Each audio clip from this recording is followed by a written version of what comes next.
In this video, I'm going to go over how we deal with forces on an inclined plane and the drawing of a free body diagram. So the first thing we always do when we draw a free body diagram is we label the force of gravity and we direct it towards the center of the Earth. The next thing I've done here is I've rotated my paper so that the slope of the ramp is now horizontal. And now you'll see I'm bringing in a dotted line here, and I'm going to lay it parallel to the ramp, and then I'm going to bring in another one, and I'm going to set it up so that it's perpendicular to the ramp as well. And now I'm going to label those my x and of course my y axes. Now what I'm doing here is I'm going to bring in this blue vector here, because essentially what I'm doing is I'm resolving that force of gravity into an FGY, which in our naming convention indicates that it's the y component of the force of gravity. Now the red vector that I'm bringing in now is going to be parallel to the ramp, and for the case of this video I'm going to label that as Fg, or in other words it's the force of gravity's x component. It's important at this point to point out that this angle here inside this new triangle that we've comprised is congruent to the angle of the ramp. We could show you through some basic geometry that you've learned already this year that those are equivalent. Now, by definition, this blue vector that I'm bringing in now, we're going to label that as the normal force.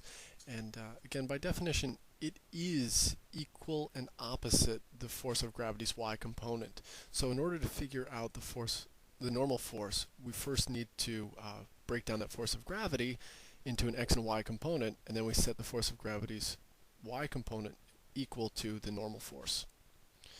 Now, the next thing you'll see here is that I'm bringing in this other red vector, which I'm going to label as the force of friction, because if this is in equilibrium, the force of friction there would have to be equal and opposite the force of gravity's x component, as we saw broken down before.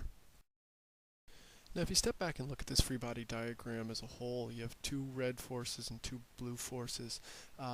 Looking at the red forces, the force of gravity's x component there pointing to the left and the force of friction pointing to the right, they are equal and opposite, so they balance one another out.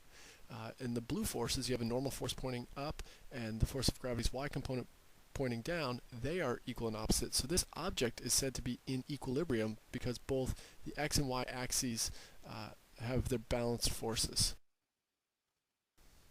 So the last thing we're going to do here is we're going to label those two x forces as being congruent, and then we're going to rotate our paper back to its original configuration.